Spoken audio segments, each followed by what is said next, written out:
Welcome to the Leedz Edutainment Podcast, featuring in-depth interviews with people in hip-hop culture, based out of New England.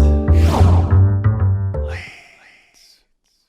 All right, so you relocated rooms. Yep. So you were in the Go ahead. What'd you say? No, I said I took it into my apartment now, so I'm just risking when my son comes running back with his grandmother. He's going to be making Fair a scene. enough. Fair enough. I'd like to welcome everybody to the Leedz Edutainment Podcast. We got a very special guest, rapper Bugsy H. Thank you for having me. No problem. It was Bugsy H, but apparently you said someone else has the name, a Christian rapper. Right. How to switch it up with the dot. Yep. Okay, cool. How's things, Thank you man? for having me again. Appreciate it. Yeah, no doubt, man. You've been putting in work for a while now. We try to get people on here, especially in the community, that have been putting in work. And I know you ride or die with this music shit, so you belong here. I'm sure. You know. Appreciate it, man. Yep. Of course. Every year it's something, I'm trying to think. You're born and raised in Boston, South End. Is that what it is? That's right. Yep. So South End, it's a different community than what it is now. But growing up there in the '90s, it was a little different than what it is now, for sure. How so is it different? Because I know the story about South End, but for those that don't know, talk about the changes that it has gone through. Yeah, absolutely. So I grew up on the 290th block of Sharmad Ave, which was it was Italian and it was Lebanese in that little section. But it was different. It was a lot more blue collar. I think back then, gentrification didn't really show its face, I would say, until like 2005 to 2010 is when it really started. I mean, there was still gentrification, but it wasn't as rampant as it was, when I was growing up. So it was much more of a close-knit community where everybody was kind of there for each other. Right. Now, then you also have the projects in South End too. You got Tent City, correct? And yep. What else? What's the other project that's over there? So we have a couple. There's Lennox projects. There's Cathedral projects where Ronnie DeVoe from Belle Biv DeVoe is from. We take pride in. Everyone thinks he's from OP, but he's actually from South End. And the others are from OP. Yep. Everyone else is from OP. Yep. And then we have Tent City, Castle Square projects. What else am I missing? Cathedral. There's like some more subsidies that are kind of like the projects too, like Methuen Manor, which is next to Tent City. And I'm trying to think if that's it. What's the one next to Back Bay Station? That's Tent City. Okay, all right. Well, yeah, make sure I got it right. And then there's the Villa Victoria too. That's like more Puerto Rican. that's like West Edom Street. Villa Victoria is the building, right? No, that's that's the project. Yep. So that's Go ahead. Sorry. No. I was gonna say that's like the section. So basically South End it was split up between the east and west. Washington Street, which was known as like, the original name of South End was called the Neck, is because it connected downtown Boston to like Roxbury. So that was all landfill. I believe Washington Street was it was kind of like almost like a causeway where that was like the strip that everything was there, and then everything was built on landfill around that.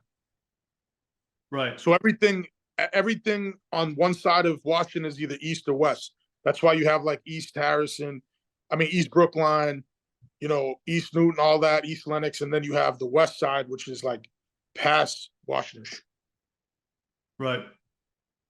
I didn't grow up in Boston in the 90s. I grew up, farther north, but it always says that the South End was a bad area. And then a lot of the gay community moved in there and cleaned it up. Is there truth to that? Yeah. I mean, like I said, South End always had the thing with South End is like, there always was gay people that lived there. But there was always, yuppies or whatever you want to call them. There was always those people that lived there, but they didn't encompass the whole neighborhood until later on. You know what I mean? They took a, and South End, like I said, South End was always known for like fashion. A lot of South End was probably, I would say, the number one neighborhood. A lot of people could probably contest that. South End was really known for its fashion. We had a lot of a close end on fashion. Harry the Greeks, all that stuff.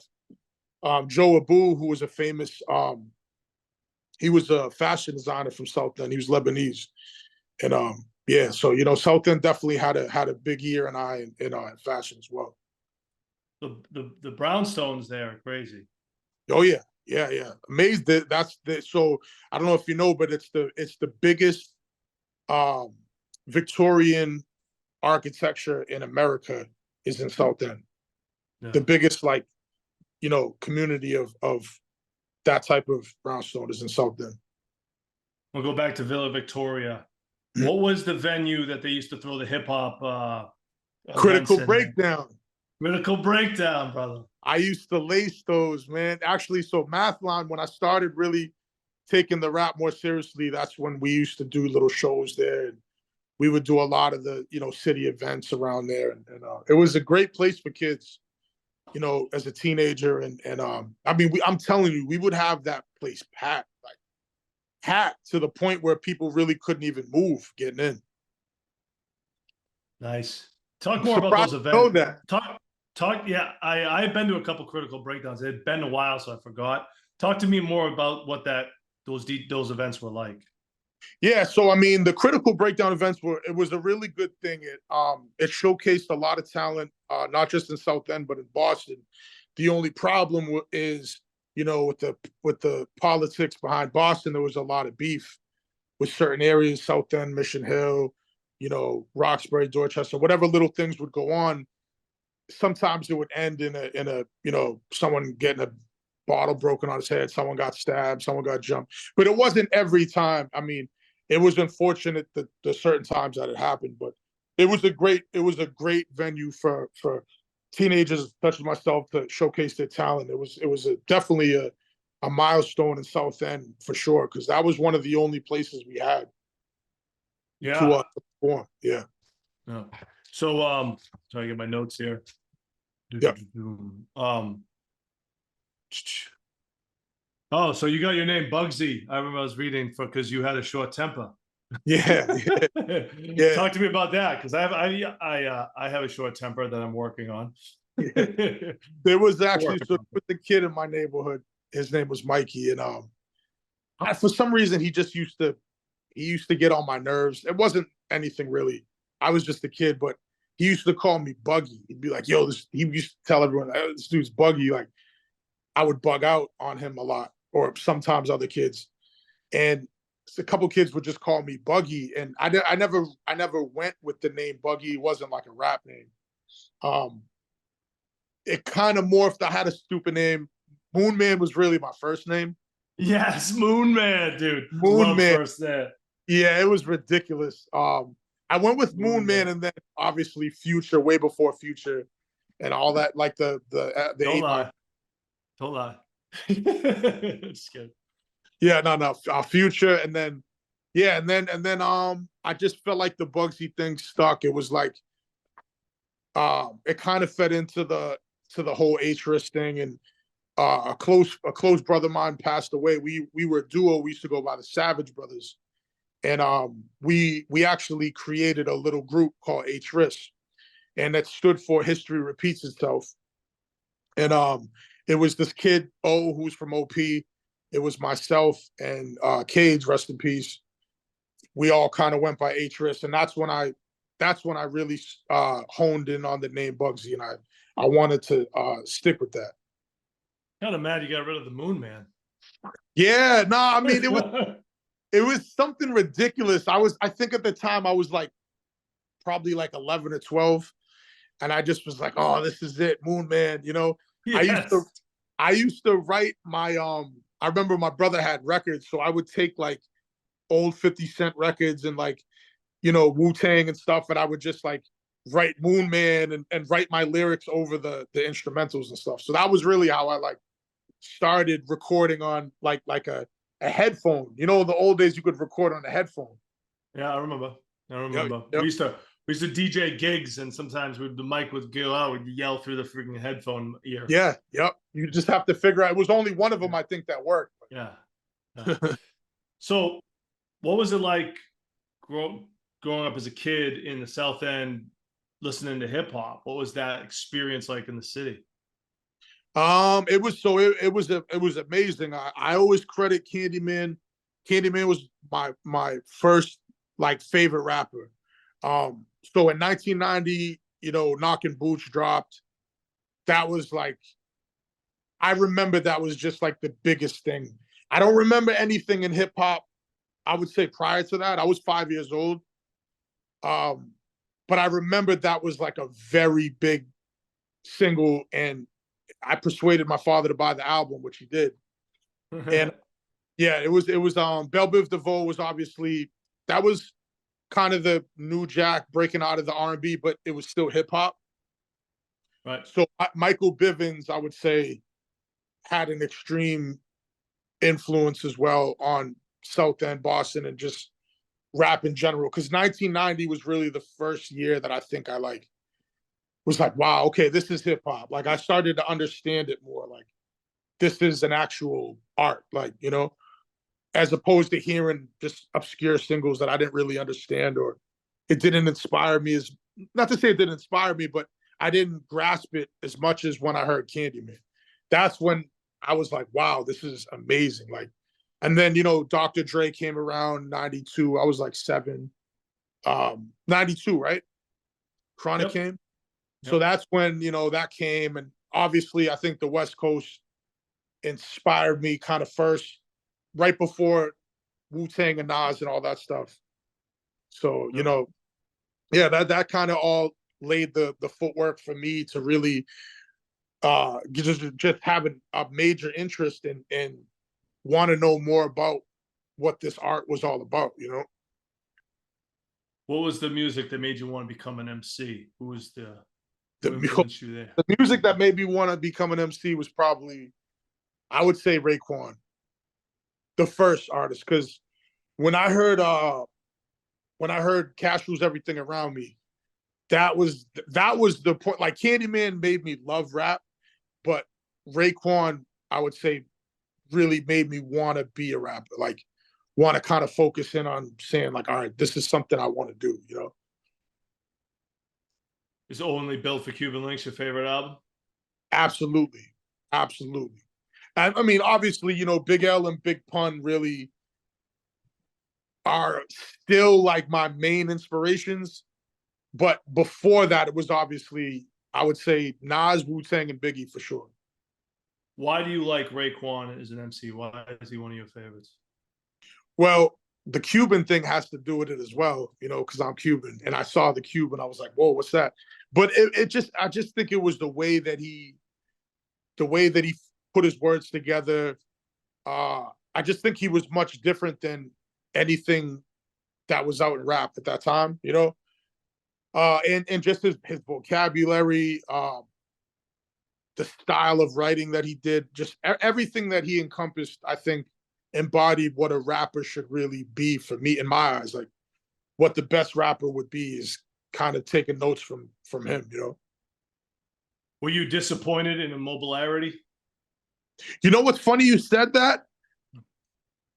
I was, but not in the lyrical sense.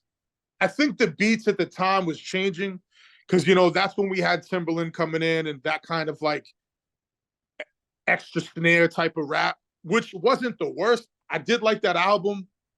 I was disappointed because Ghostface wasn't on it. That was more like why I was kind of disappointed. But now I mean, it doesn't hold a candle to Only Built. But now when I go back and I listen to it, I was funny you said that. I was driving to Quebec the other day and I was bumping that, and I really started to like love that album again. Right. Um, from there, you start recording around 2004. Is that what I read? Yeah, so I like actually recording in a studio. It was around, it was 2003 is when I started recording. Yeah, there was a very small independent label called Mathline Records, and a friend of mine from my neighborhood was actually a part of that little team, and he kind of introduced me to the CEO, and his name was Square Root. He goes by Stephen Root now. He kind of picked me on. I was one of the last members to join, and they kind of dismembered like a couple years after I jumped on board. Yeah. You talked about early in your career that you linked up with an A&R from Sony. Yep. Talk Yeah, about that whole experience. absolutely. So there's a rapper who goes by you might have heard him in the Boston scene. His name's Aston Martin. He goes by Aston Martin. Okay. He went by Young Piff, and at the time he was actually in the group I was with. He went by Young Asmar at the time, and he was the one who actually got our demo into the A&R from Sony's hands. So Okay. he had that. I don't know how he linked that up, but the A&R from Sony called me one day, and I remember at the time I was like 16 or 17. I was really young, and I remember him calling me and saying that he was interested in signing me, and he wanted to sign this other kid who went by Hollow Dot. He goes by H Dot now, and he wanted to sign the CEO, Stephen Root. So I was telling everyone in my neighborhood, we had a little buzz, just kind of in like little buzz in Boston, nothing crazy. But I was telling everyone in South End, so everyone was like, "Oh my God, I got a deal," but he didn't want to take the deal. So, it was a weird thing. Like, I felt like it wasn't meant to be anyway. I came home really drunk, and I had the A&R's number in my phone, and I came home drunk the next day, and my father smashed the phone. And on top of that, Stephen Root told me, he was like, "Nah, we don't want to take the deal," because he wasn't trying to sign everybody. He was only trying to sign 3 people. What was the deal? It was supposed, they wanted to basically take us 3, and they wanted to give us like, he didn't really break down everything of how the contract was going to be, but what he wanted to do is make it like a trio. So he was going to give us like a little, it probably would have been some like 360 bullshit deal. We didn't have any major buzz or anything. So, I mean, for financial freedom and publishing wise, I'm glad I didn't take the deal, honestly, because that really could have ruined my life, I think. Talk about one of your songs. I forget which one it is. You say you quotes. It's the title something big pun. What is the name of that song? Oh, it's called "I Traded My Life for a Pun Verse." Yeah, give me give me the reason for that. What was it? What was the meaning behind that one? So that was a hardcore album I did called Travis County 2. And when I did the album, just hold on one sec. Hold on, give me one Yeah, second. One sure. second. Sorry. Some more. Some. We're back. Now go All ahead. right. Got you. Sorry about that. So yeah, basically that record, it was kind of, it was for me, it was like a loosely like a metaphor to say how much I love Big Pun. And it was obviously like a fictional record to show how much I love Big Pun, that if I got a hold of somebody who had masters of Big Pun, that I would kill the person, and I would take those masters, and I would find a way to become a millionaire off those masters. And I wanted to bring reality to the end of the song, where the fictional story, I ended up getting caught and going to jail, and how it's just kind of like not a reality. So that was kind of the kind of the reason behind that whole record. Capital Punishment, one of your favorite albums? By far, that's probably my favorite album. I saw Big Pun live. It was August of '98. It was amazing. Probably one of the best concerts I ever had. Like I ever went to. What was the concert? Who else was on there? It was nobody was really there. It was Terror Squad. I don't know if you know Miss Jones. She was the one singing on that album. Oh yeah. And Funk Flex was there. So it wasn't like it was in Lowell. All right, I'll see you later. It was in Lowell. It was a very small venue. I had heard So about him playing Lowell a few times, actually. Yeah, no, it was. I'll never forget. I remember my dad had a flat tire when we left the venue, and I was just so happy to see him. I didn't care. I like really, I had no care in the world that we had a flat. We had to wait like 3 hours. I was just so happy to see Big Pun that it didn't make a difference. That album, to me, is like one of the last great hip hop albums, in my opinion, that Oh yeah, from my era. You know what I mean? Because it's like after, like I always say, there's a big decline in albums after like 98, 99, going into right. 2000. But Capital Punishment, front to back, put it on and don't Oh, do anything else. lyrically, and this is gonna sound like ignorant maybe, but I I just don't think lyrically we found an album that can match that cadence and wordplay and as fast as he's putting everything together. I don't know. That's my opinion personally. Have you listened to or read Fat Joe's latest book, The Book of Jose? I haven't. I've heard some stuff about it, but I didn't get a chance to read it. Well, he talks the big thing about Pun and the discovery of Pun, and how Pun was in a group when they met him, and he was outside a bodega with rosary beads tied around his head, rapping, and scooped him up, threw him in the car, and he signed him right there. And Right. he was 600 pounds when he died. No, I know that was the thing that was crazy. I mean, I feel like he should have had like a little better of a support system around him. But So they were trying, but he just, well, you can't watch somebody 24/7. You know what I mean? You can't right. I know always the rumor was that he had got hurt in a UPS accident. I guess that's not the case. He got injured. He got injured on a playground when he was 5 years old. That's what I heard. And then he ended up getting some money from the state or something like that.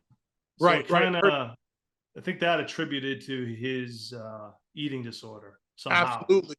Absolutely. Because I don't think he had a end game of when to stop. He just, when he got all that money, he did what he wanted, and that played into when he had a depression or this and that. Those type of addictions are hard to break. His son, Chris Rivers, is inherited some of that talent. Oh, he's amazing. I've heard a lot of his stuff. I think Chris Rivers definitely, pays good a tribute to his father for sure. He's an amazing artist. Yeah, I've worked with him. I've done a song with him. I've done shows with him, and he can bring it, man. Oh yeah, trust me. He's gonna, I think, live up to his father for sure. Yeah. That's a bold statement coming from you. Nah, for real, man. I think he's fired, man. Big L. What a tragedy. Oh. Did you have Lifestyles of the Rich and Famous when it came out? Because a lot of people didn't have it when it first came out. No, I'll be completely honest with you. I got on to Big L very late. Right. So I got on to Big L. It was around the time, I would say, like after Cameron dropped his first album, like in between his first and second album. And I remember seeing a commercial, when he did the posthumous album, the second one. Yep. And big picture. Yeah, and I'm like, who's this dude, Big L? I didn't hear about Big L until a little later. And then rest in peace, Cage. Around the time when I was really recording my second album, which was Travis County, the first one, we listened to that album, and I just remembered us being so, like, I don't know, just shocked that you could get away with saying that type of stuff. Yeah. He was the king of that. And I definitely think he inspired Eminem, like his first album. Well, he was a horrorcore rapper at first. Absolutely. So he's the godfather. A lot of that first album is horrorcore. Right. He's the I don't care. People bring up other names. Big L is the godfather of horrorcore. I don't care what anybody says, because he took it to the mainstream. I mean, did Sony drop him because of it? Yeah, they didn't want to deal with that as a liability, but the fact that he was able to say those things on Columbia Records is I've never heard of another artist doing that. Right. I probably didn't get schooled to him till probably like 97. Right. But it was You the, were but like it was, me, you got on a little late. but it was the enemy. And, Oh, the enemy. Yeah, that was a hell of a I record. mean, that's tough to beat that one. I think that's my favorite Big L record. Oh yeah, yeah, yeah. No, he was definitely a beast, man. And I got to work with his protege a few times, C-Town, and Yep. he told me a lot of stuff about him, and he told me, you know, a little more about the murder and stuff like that. And Yeah, it was related to his brother's beef, right? yeah, yeah. But the thing about it, what a lot of people don't know is like, I mean, Big L's dead now. Everyone could talk about it, but he really did a lot of this like kind of stuff that other rappers talk about. Like he really was extorting like drug dealers in the neighborhood. He really was about like a lot of the stuff that he was saying. And I didn't know that. I thought he was just like a rapper, but he was really like involved in a lot of stuff that I didn't know about until after. And the rumor was also that he just got shot for sleeping with someone's girlfriend or wife. That was the initial rumor Yeah, of why he I was heard killed. I heard a different story. I was just saying it's a rumor, so it doesn't. I It's not true. heard something about a ring that one of Yeah, his little man's whatever something happened, and I you guess know what? he It's gave him. crazy. Go You ahead. said what? Go ahead. No, no. Finish your No, rumor. no, something about a ring. Somebody did something to get a ring, and he was wearing. The guy gave him the ring, and the dude saw him with the ring. I mean, I heard a lot of different stories, but nonetheless, I remembered I went to a wedding for my cousin. We stopped in New York. I had to stop at the mural. I went to the mural. So I told a few people this story, but you know, it was really freaky. I went so you know he grew up on 139th, so it was across the street from where Cameron and you know Cameron grew up. And there was the projects, which it was Wagner Taft. I don't remember the name of it, but that's where he got killed, which is across the street from 139th, which is like the building that he was from.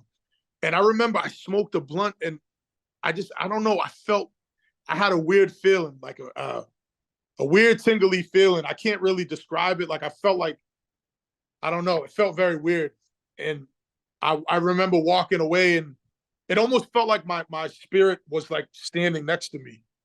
It was a weird feeling, but I'll never forget Sure, that. you sure you just weren't high? It was definitely some of it. You know, that was part of it. That was part of it. But I mean, I've been high a million times before that, and I never.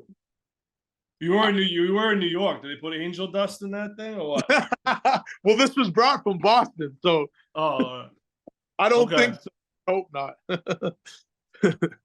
Rest in peace, Big L. Yeah, now rest in peace, legend. When do we start working together? We started working together, I would say around the tail end of my mixtape era. So that must have been around. Hold on, let me stop you real quick. Yep. Mixtape era. I read that you made 17 mixtapes in 1 year. A year and a half. That, Yeah. Year and a half. how? How did you do that? So I'll be honest with you. I at the time I was going through a lot of like personal issues. Cage passed away, rest in peace, during that time. Little brother of mine, Amir, who I grew up with, he was like a little brother to me. He also was killed. And I was just going through a lot of stuff. So a lot of those records honestly just came out. I didn't take the time to like perfect anything. I was just like, all right, I'm gonna be at the studio for 6 hours today, and I'm gonna do an album, and I'm gonna come back tomorrow, I'm gonna do another album. That's just how I was working, and it's probably not the best like method for greatness, but at the time, people cherry picked what they liked out of those records, and I did a lot of good records out of those. I wouldn't say all of them were my greatest work, but I definitely had some strong material. I did a record called "Get These Letters Out Fast," which I did a video for, and that was a record where I was basically saying, like, if I was to die, I told my mother, I'm gonna write these letters and I want you to give them to these people that I write the verse about. So that was like a very, probably like my most personal record, because I was going through that at the time when I was writing it. So I was just basically going through a lot of stuff and using the art as a way to kind of manipulate my feelings, and using my art as a way to just kind of get over what I was dealing with. And did it work? It did work. I felt like at the time, but now that I look back at it, I would never want to use that as a way to make as many albums again. Because I went through a lot of pain, and I was younger, because in South End, we all had friends that die and get killed, and it's a normal thing, but it's not normal. Now that I'm older, I look back and I'm like, wow, like, it's not normal that when I was 30 years old, all my friends are dead. Like, that's not a normal thing, and you shouldn't use that as a way to be like, oh, I'll just record 20 albums because I lost a bunch of friends. There's ways of using it, but I think I probably should have, like, gave it more time so I can give more of, like, my art to the project, as opposed to just giving you myself. I could give you myself anytime, but it's better if I give you myself as I'm focused in what I'm actually trying to give you. Right. You know what I mean? Yeah. Well, 30 friends, you said? I mean, not 30 friends. I was 30. Just- I was 30 years old. Oh, okay. A I close was like, friend of mine. damn. Yeah, a close friend of mine, he got incarcerated for some stupid thing he didn't even do. It was a racist cop who basically locked him up. And it was like, in the span of like 3 years, I look back and I'm like, all of my 4 friends, brothers were gone. And it was a very tough time in my life. And it did help me make some good music. I won't lie, but I mean, I hope I don't have to go through that process to give you another 17 albums like that. Yeah.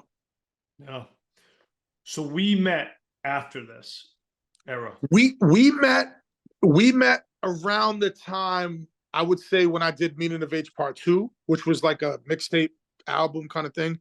So I want to say we met around like 2014 or 15. What shows did we do? I know You God. We What was did the You other one? Got. Our first show was Mayhem Lauren. Ah, just him? Who else was on it? Yeah, it was just Mayhem Lauren. Yep. Okay. Mayhem Lauren. And this is the show, the infamous show where I ask you to sell tickets and you don't sell tickets and you lose money, correct? Right, right. Tell this story, because you've told this story to me many times. And for those that, those that No, don't know. listen, man, I was trying to get these tickets off. I'd be trying to hustle them off. I was having trouble. So I was like, yo, man, like, I was telling you, like, come on, I got, but like I said, I mean, when it goes back to you, and the thing that I don't care what people say about anything, you always give the artist a chance, more than a chance. You would give me a chance to, like, triple my money. So I don't want to hear any artist ever complaining about what you did or what other promoters did, because you honestly gave people a chance to hustle. Like, I came from South End where you had to hustle. So I can't blame you for something that I couldn't do. You know what I mean? So, and I was kind of mad at you, I think, at the time, like, yo, what's going on? But now that I look back at it, I'm like, you gave me a fair opportunity, not only to make double my money, but you could have had me, like, triple my money, because you gave me enough tickets to do that. But I don't know, I just wasn't taking it as serious with the trying to sell it as much. I was kind of playing around too much. But those were all, like, things that made me a better rapper, informed me, and helped me along the way as well. For sure. So yeah, the selling tickets was always a controversial topic. I Well, hated it The because U God one I did better. yeah, um, But, yeah. artists never liked that process, and unfortunately, I had to do it. Otherwise, those shows weren't happening. Of course, Luckily, you're luckily, putting, you had to but, do what you had to do. You can't just run a free show, you know? right. Luckily, the last couple of years, I didn't have to do that anymore, and I was able to end my. Not that I don't promote shows anymore, but at least I was able to do a couple of years not having to do that, and Right, show the community that I'm not all about making people sell tickets, because that's, no matter what I did, they'd right. always be like, "Oh, he's the pay to play guy," and it's like, man, I've done so many shows where this isn't even an issue, and I'm just getting blamed for this. But No, it's and just that's the thing. I remember certain people would say things to me, and I would tell them like, right. "Listen," I'd say, "Listen, I mean, if he's giving me, like, for instance, let's just say you gave me enough tickets to make your money back, then you'd be a scumbag." Right. But you didn't do that. You know what I Right. mean? You gave me more than enough of an opportunity to hustle them off. If the artist can't do that, then they shouldn't be performing. Yeah, that's the controversial topic, the debate. That versus artists shouldn't have to do that. So I mean, and when, at the end of the day, it's just one of those topics that you're either on one end of it or you're another. You know what I mean? And it's I mean, I and it, wouldn't even call it pay to play. Pay to play would say, hey, Leeds, I'm gonna pay you yeah. this money. I'm gonna go up and perform. That's paying to play. No, I If get that. if Yeah, I you're did saying do that. if you're right, if you're saying, okay, I'm gonna give you this cut on these tickets, I need you to sell them, but I'm gonna give you this amount for yourself to sell. Right. That's on the artist, you know. And like I said, I was ignorant, kind of mad at you at the time, like, oh, what Because is you he doing? lost money. Because you lost Right. money. But it's everything's a business, you know. And I think in the business, you were still fair in giving the artist that opportunity because you didn't have Thank to you. do. You could say, here, give me the money to make my money, and I'm going to give you 5 tickets, and you could sell 5 tickets. You gave me a chance to make hundreds of dollars. So, I could never look at you now and be like, oh, he wasn't fair. Like that's more than fair. And I'll stand on that. And if any artist has anything to say about that, I don't know. They got to figure themselves out, you know? I appreciate your support, brother. Of I course. remember when we were working, you were talking about having some type of publishing deal at the time. Something with a major label was going on around this time, and I don't know what it was specifically. So there was might be Lynn Potts, the author. Was it the What author? was it? The what? Was it the author? Because I had some writing that I published in a book. Maybe that's what it was. Talk about that. Yeah, yeah. So she's an amazing she's an amazing poet and an author. And I basically found her literature one day. I was in South End and I bought her book. And I was like, wow, this author's amazing. So when I went back to the bookstore, I talked to the guy, not like right after, this was, probably like 6 months after. And I'm telling him about the book. I'm like, wow, that book was amazing. And he tells me, you're from South End, right? And he's like, yeah. He says, well, she's looking to interview people that have an interesting life and she might want to talk to you. Do you mind if I take your cell phone number? So I gave her my cell phone number and she called me back the next day and we started having interviews kind of like this, but in person at a coffee shop. And we did that for probably like a year. And yeah, she basically published my bio and I wrote some material that she published as well. So it was kind of cool to have that. And it's not like it's not like she published me because I was famous. She published me because it was South End and I had a story to tell. And she deemed that to be enough importance, at least, to put in the book. What's the name of the book? It's called Faces of a Neighborhood. Nice. So it was a good experience. I didn't make a lot of, it wasn't like a lot of money flying in, but the fact that I was able to do that, and I always wanted to write and take writing seriously, it was a good stepping stone for me as well. Nice. After this, you've had a lot of, you obviously have mixtapes, albums, whatever, but I feel like what did you say that you dropped your debut album in 2018? Right. What do you mean by that? Because before that, you talked about releasing all these albums. In terms of like DSPs and the digital market, a lot of the fans that that was, I would say, my main introduction to the world. I had a Okay. fan base when I met you when I was doing mixtapes. I had fans in different countries back then, but it was different because that was a free market. It was mixtape. It was just a different. It was a different market. You know, Where were all these mixtapes on Dat Piff and everything? Where Dat were Piff. they? Every single one of them was on Dat Piff. Let's talk about Dat Piff real quick. Rest in peace. Rest in peace. The Dat Piff era. Talk Yeah. about that. Talk about that. All right, I gotta put Maddox onto that. Maddox, Yeah. one of my brothers put me onto that, and I didn't know anything about it. I know at the time he was uploading to Reverb Nation. Yeah. So he was doing Reverb Nation and SoundCloud stuff. I heard of SoundCloud, but he told me about Dat Piff. He's like, yeah, you could put up any album and you could promote it on Facebook and stuff like that. And that was the era where, remember, you could send a Facebook to like 1 million people. I'm one of the reasons why they stopped that. Oh yeah? Yeah. I'm in the books for that. I'm the Facebook violation books for that. No, but it was definitely, Dat Piff was essential, I think, for the rappers that were coming up that didn't really care what people thought. They had music. They just wanted to put it out. So that was definitely a milestone. It was one of the things I think that definitely made me the best artist I could be, for sure. Dope. Yeah. Back to the debut album, which is called Genuflect. Is that how you pronounce it? Yep, Genuflect. Yep. Your album titles are, you always have to question yourself when you read them if I'm saying it right. Right. So this is the debut to the world on DSPs and all this other stuff. This is my main 2018. It started as a mixtape. Shocker. Yeah. So Genuflect, I think I put that out in like, I want to say 2016, 15 or 16. And I essentially re-recorded the album. I wanted to get like an industry feature on it at the time. I just didn't know who at the time.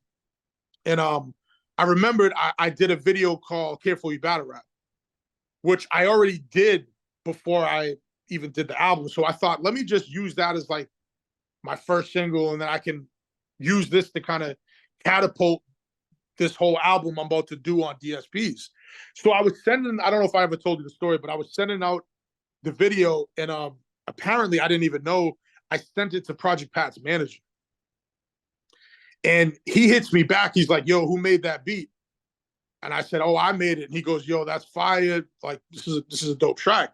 He's like, yo, you got stuff for Project Pat? He mentioned Pat. I'm like, I didn't know what to say, really. I was just like, yeah, man, I got everything. And he was like, yeah. He's like, I'll have him call you tomorrow. Give me your number.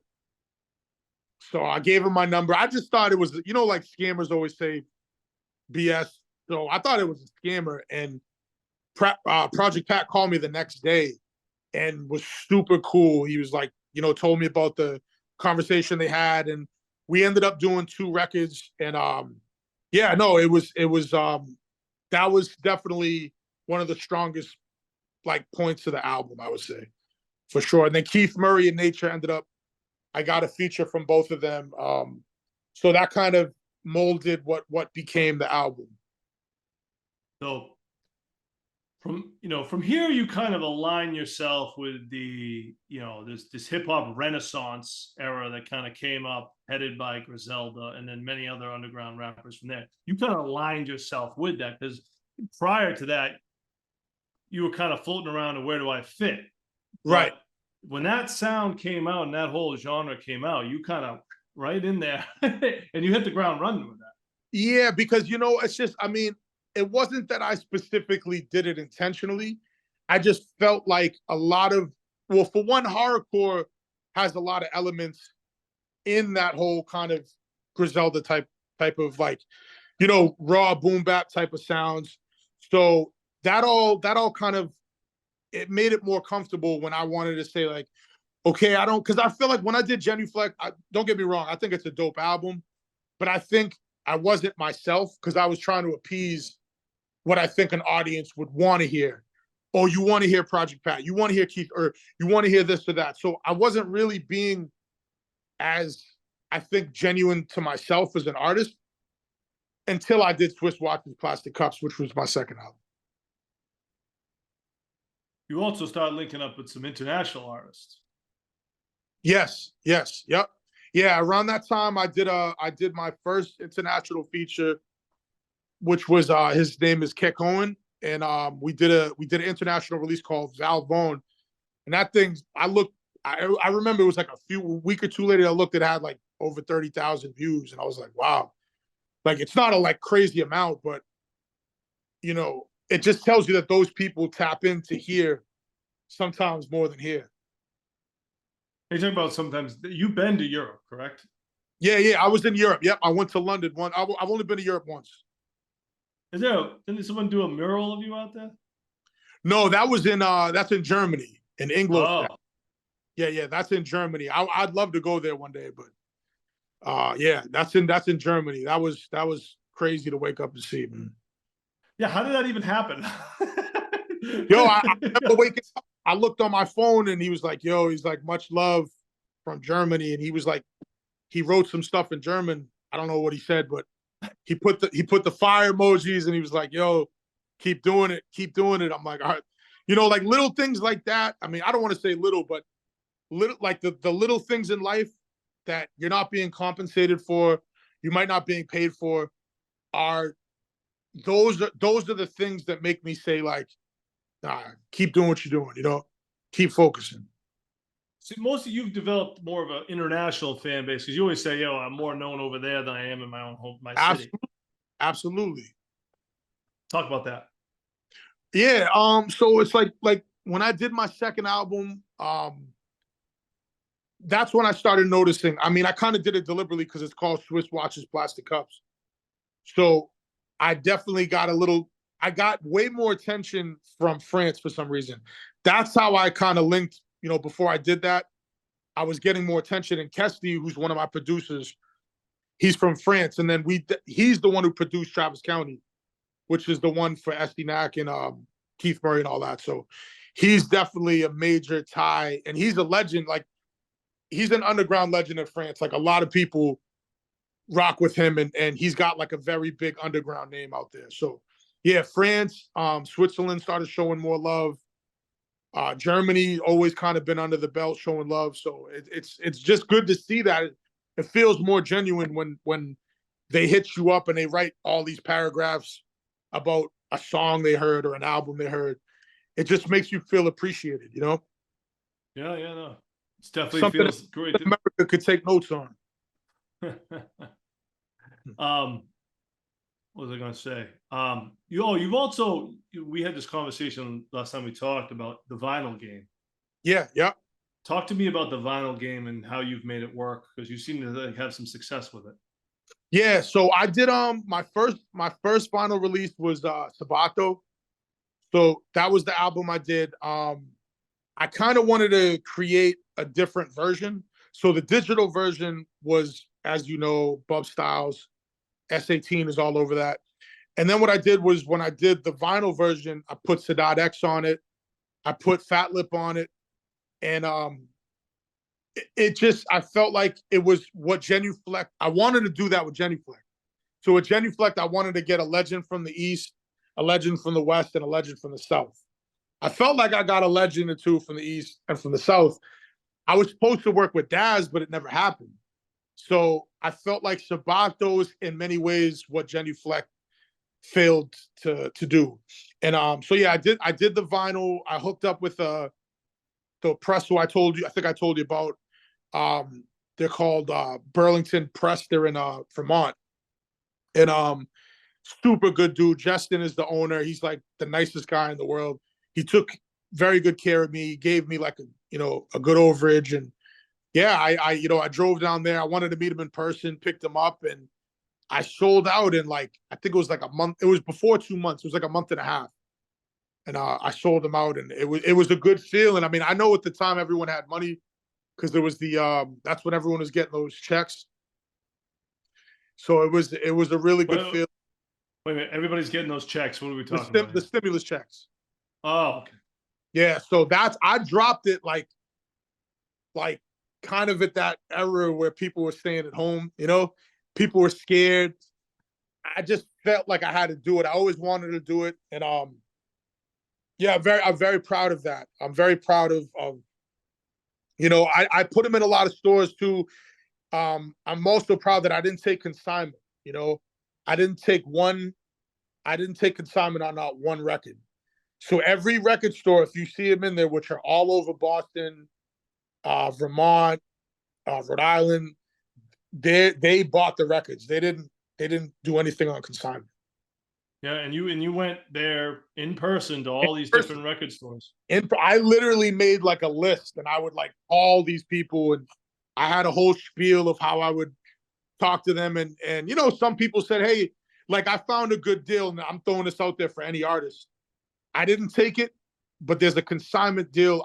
It's a record store in Brattleboro, and he does 70 artists, 30 them, which is like unheard of. So any artist that wants to do a consignment deal, that's the place to go to. I just didn't do it because I didn't want to take consignment. I stuck to my grounds, and I wanted to sell them either wholesale or sell them direct to the consumer. And I did it. So it was a good feeling to say that you could do that and not rely on anyone. Just do it yourself, And you kind of have like a little love-hate relationship with DSPs as well. Or is it Yeah. straight hate? Is it straight hate? No, I mean, we had this conversation, a little before, and it's not necessarily as much hate. I just don't like how these corporations are taking advantage of the artists worse than record labels. Like, think about the record labels, right? Back then, they're like, oh yeah, you're getting jerked. And they were giving you what? Anywhere from 50 cents to maybe $1. You're not getting 50 cents to $1 on a stream.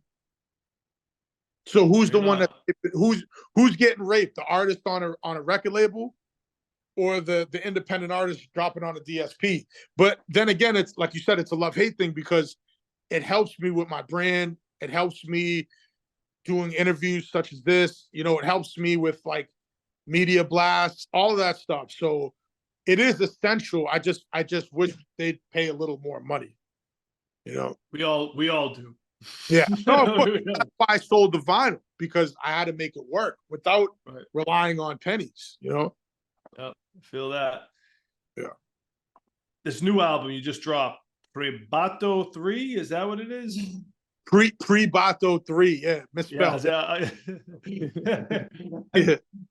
said the Bugsy titles can be challenging.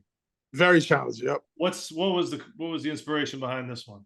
So this is kind of it's I would say it's a teaser to Sabato 3. Sabato is the series that I did. So I did Sabato Sabatu, which is like Sabatu, and this is like a prequel to Sabato 3, which I'm very proud. My son, who goes by Konsugo, he did his debut first, and he killed it, man. He's the only feature on the EP, and he killed it. Yeah, I did listen to it. I was like, oh, his son's on it. I gotta check this 3 out. years old, Leedz. Come on, dude. 3 years old. Hip hop quotable right there, dude. 3 years old. 3 years old. He was on the radio. I remember Jeff 2 Time. So he was, you're gonna laugh at this. He was on a record I did on Sanctuary. I don't know if you know that album I did. That's the one with Ito. I had Fat Lip and M Dot on that one. Yep. And I did a record called Letter to Myself of some sort. He was 1 year old, and he did the chorus. And he would Jeff 2 Times play this on the radio. I brought him to the car, put on the radio. I mean, for him to have that experience at 1, he didn't even understand it, And he definitely won't remember it either. No, he won't. But to say that he was in a car at 1 playing a record he was on is pretty serious, man. If he ever becomes a rapper, he's gonna be like, yo, I've been doing this since I was 1 year old. Yeah. 1 year old. No one's gonna be able to beat that. He already surpassed me. He did. No, right. 1 year old. Done. So anything else in the pipeline you want to talk about you got going on? Yeah, so I did the album I told you with Me Fucks. That's gonna be put out. We're getting it. I'm taking my time. I don't want to just throw that out, because I would say, production wise, that's the biggest that's the biggest producer I ever worked with, obviously. So I don't really want to, I'm not rushing that album. We did a record with Rock Marcy, but we had some issues with the clearing on that. So that's probably not going to see the light of day, unfortunately. Yeah. But yeah, no, I mean, Me Fucks he's such a good dude, man. He welcomed me in with open arms, brought me to his studio. I did everything in his studio. Where's he out of? You said what? Where's he from?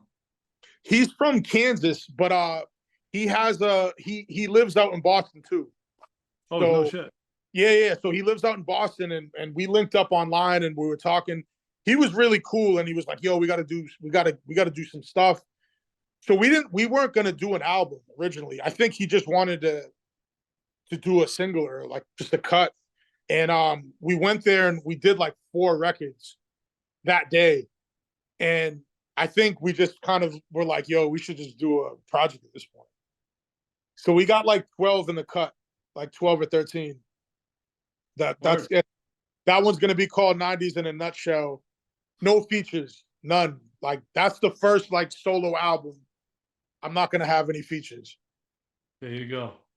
Yeah, not even your son? Your son's not gonna make the album either? No. He's not deliberately. I never did an album where because like every album I always say like I want to do one that doesn't have features just because I always wanted to do that.